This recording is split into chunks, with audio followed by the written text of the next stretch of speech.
What is up, fellow thermonuclear AFers? I am Dan Favale coming at you with a breaking news video about the Knicks and Donovan Mitchell and the Jazz and who else, because that's all we talk about is Donovan Mitchell and the Jazz. But there is actually some new intel this time. Before we dive into this, though, just a reminder that it would mean the world if you hit subscribe to this channel. If you are new, you can hit the like button as well. We're putting out a lot of content. I throw out full episodes of the podcast on here. Check us out wherever you're getting your podcast players as well. If you subscribe to us on both mediums, podcast and YouTube, it helps us out a bunch. And you're also getting original YouTube content in addition to the podcast. Plus, you get the podcast within the podcast form.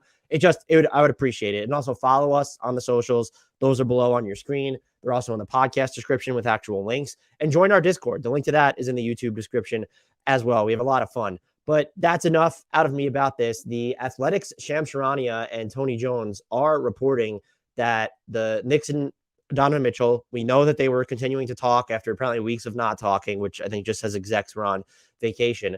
They do frame it as a deal is not considered imminent, but we have details of what the actual offer is. They write, quote, New York made a recent offer of Evan Fournier, Obi Toppin, additional salary, and 2 unprotected first-round picks, 5 total. So 5 total first-round picks. And they note the Jazz's asking price has been more significant than that. Here are the keys here, a few things. One, I would be surprised if the Knicks make it out of this deal without including Quentin Grimes. 2, it feels like the gap is closing because we know the Jazz, it's been reported they wanted between 6 and 7 first-round picks. 5 is up there. Like 5 is a real haul. 5 is Rudy Gobert territory. The question is, what are those first-round picks? If there's 2 unprotected, we know that they're Knicks picks. And if you're getting 2 Knicks picks and you're the Jazz, that makes sense. Like you've shorted the Timberwolves future. Why not short the Knicks' future? Because the Knicks become exponentially better with Donovan Mitchell, but historically the Timberwolves and the Knicks are 2 franchises that have struggled to get out of the middle for a longer period of time, at least since the Kevin Garnett era for Minnesota, and then I guess the Carmelo Anthony era in New York, but even that was touch and go. So those 5 first-round picks is a lot, but if we're talking about 2 Knicks picks and then the 3 conditional ones the Knicks acquired from Washington, from Detroit, and then there's the Milwaukee 2025 pick, I don't know how much appeal that's going to have to Utah. They're going to want more Knicks picks. They're going to want those out into the distance. And so I think the sweet spot here is going to be probably 3 unprotected first-round picks so that you're ensuring, if you're the Jazz, you get 2023, and then you're also going to get 25 and 27. If you're the Knicks, you try and keep 2029 out of there. But it does feel like the Knicks are going to have to include at least 3 unprotected first in this deal, especially if you don't want to move RJ Barrett or Quentin Grimes. The other thing here is I think it's pretty clear that the Jazz don't want RJ Barrett. Maybe they would take him, but the Knicks probably value Barrett in a way that they're going to take first-round picks off the table if they include him. And if you're the Jazz, you see RJ headed for this upcoming extension that will kick in 23, 24. Do you want to pay him that much money overall or so early into your rebuild? You probably would rather have Quentin Grimes, maybe even Emmanuel Quickley, who has 2 years left on his rookie scale. Quentin Grimes has 3 years left on his rookie scale. What's interesting is that the New York Post reported Tom Thibodeau would prefer to trade RJ Barrett rather than Quentin Grimes because he views Grimes as the better 3-point shooter and defender. Long term, I mean, that might be fair. RJ has more levels to his game, more dimensions when you're looking at putting the ball in his hands than Grimes does, unless we buy a lot into Summer League. And you're not going to need as much of a ball-dominant RJ, who has proven he can play off the ball. Let's make that clear. But you're not going to need as much of a ball-dominant RJ when you have Jalen Brunson, Donovan Mitchell, and then Julius Randle has not been mentioned in any of these trade talks. So unless you have another trade lined up for him, that's something you need to consider. It does feel like we're getting closer here because Obi Toppin plus 5 first-round picks, it feels like it's a matter of the Knicks need to include 1 more young player. And then do they need to include another draft pick for 6? Do they need to unprotect one of their own and, sub out? Let's say they're trying to give up the Dallas 23 pick, but they instead include one of their own that's super loosely protected or lightly protected. Danny Ainge is not an executive that has ever been rushed into a deal. For all the jokes he has about almost, like he is someone who has drawn hard lines in the sand and then stuck to them, quite frankly. I still think that he's going to have more of the leverage here because Mitchell has not requested out yet. And like the Knicks really want Donovan Mitchell. With that being said, the lack of other teams being involved, they keep mentioning Charlotte and Washington as potential destinations. And like Miami has been sort of lurking on the perimeter. The lack of other teams involved here, like the scope of the Donovan Mitchell talks, at least publicly, have not been as large as the Kevin Durant talks, where I guess teams are taking a stab in the dark. And so that might cost the Jazz a little bit of leverage. I ultimately think, though, that the team that's moving the star is always going to have more leverage, even when they ask for out, even when they're sending them to where they want to go. We've seen it in the past. James Harden wanted to go to Brooklyn. Look what Brooklyn gave up for him. You know, Anthony Davis wanted to go to the Lakers. There was a market of one team there. Look what the Lakers gave up for him. This is a little bit different because the Knicks need another star after Donovan Mitchell. They don't already have that star in place, but you need to get one. And I think they're a team that really buys into, we just need to get one and figure out the rest later.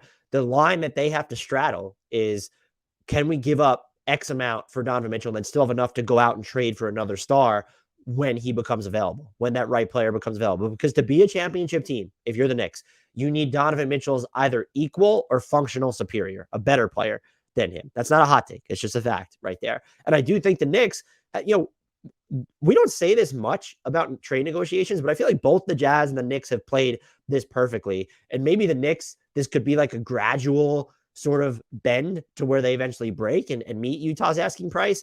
I don't think Utah's going to get 7 first-round picks for Donovan Mitchell. I will be absolutely floored if that happens. Could I see them getting this package, Obi Toppin 5 first-round picks, and then either an additional youngster and an additional first-round pick while taking on some other just salary filler and Evan Fournier? Is Derrick Rose involved here? Who knows? Tibbs would probably fight to keep him over Emmanuel quickly, quite frankly. That feels like the setup, what it could be, where if the Knicks just threw in Grimes, is this done? Or if they threw in Grimes and one of their own picks, or like loosen the protection on one of their own picks. Again, we don't know how many of the Knicks picks are included here. We know there's at least 2, because to unprotect them, it has to be their own. So at least 2. If there's already 3 of their own in there, let's just assume 3 of the Knicks picks, do they unprotect one and include Grimes? Does that get the deal done? It feels like that's kind of where we're headed. I need to see the final package before I judge like a winner or a loser there. But I do think ultimately the team that's trading the star is always going to have more of the leverage, especially when, if the Jazz want to, they can make this super awkward and wait at least another year before it becomes like terribly urgent to move Mitchell, since he has 3 years left on his deal. But if you're the Knicks, you also have to look at the guy who's on the right side of 27, probably only entering his prime, hasn't even entered his prime yet, 3 years left on his deal. You've shown a sense of urgency with the Jalen Brunson contract. They do feel like the team that I don't think that I will also be equally shocked if they get bamboozled here. Like, this isn't it doesn't feel like James Dolan's going to insert himself into these talks a la Carmelo Anthony in 2011. You could also argue that the Knicks, in hindsight, didn't really give up that much for Melo, even if the trade didn't pan out as they wanted. But you don't want to be seen universally as giving up too much. And the fact, though, that they've now included 5 first-round picks, that doesn't feel like it was the baseline offer, but it does feel like they're trying to haggle over, well, if we're giving you all these picks, we want to keep certain young players. My final thing here, if you're the Jazz, I've already said you're playing this perfectly. You need to try and get at least a 3rd Knicks pick. I think that's the key here, is that you don't want all of these conditional picks. It's kind of cool if they convey in the distance because you don't want to have too many coming in at once. But you need, like, the other teams have protections on theirs, even if they get looser as time goes on. You need that 3rd Knicks pick. And I think I would want, if I'm the Jazz, the 3rd Knicks pick over Quentin Grimes. And so, like, if that's what's stopping this deal, if the Knicks really want to keep Grimes, we know they kind of want to keep RJ, and we know the Jazz don't really want RJ. If it's going to take an additional, 6 first plus Toppin and Fournier, maybe that's the middle ground. And there could be more money that needs to be included there. The Jazz just base it entirely on picks and Toppin. Is it quickly and unprotecting one of those picks? There are plenty of different permutations here. I still would be fairly taken aback if the Knicks get out of this without moving Quentin Grimes, because so much of the Jazz's rebuild is based in the theoretical right now. Jared Vanderbilt, good young player. Walker Kessler, intriguing. But just having your rebuild tied to picks right off the bat, yeah, I guess it's more than fine for a season. I think they've had a great offseason, actually. But you want to have like a young, long-term keeper there that you can point to and say, hey, here's where we're headed. And to only be left with sort of, as my nose is running here, apologies, Obi Toppin and Walker Kessler in that situation, that's something I think they're going to push more for, too, to have an additional body. Maybe it's an Emmanuel Quickly or a Quentin Grimes instead. Maybe it's Deuce McBride, for all we know. But that's where the Donovan Mitchell trade talks stand. I think that this deal is inching closer, even though it says no deal's imminent yet. The fact that we're at 5 first-round picks, unless they're really shitty first-round picks, in addition to, like, if the Knicks are only giving up 23 and 25 of their own. But I think the deal's inching closer. I still think it gets done before the start of the season. I actually think it probably behooves the Jazz to let this leak into the regular season and just see if other teams get desperate because of the way they start and enter the mix. But I still think this deal gets done before opening night. Let me know what you think. What would you give up for Donovan Mitchell if you're the Knicks? What would you give up? What do you demand from the Knicks if you're the Jazz? What do you just think about all of this? Do you think he ends up somewhere else? Let me know in the comments. And please, if this is your first time here, if you're new around these parts, subscribe to the channel. And as always, I leave you with the shout out to one, the only Frank Ntilikina.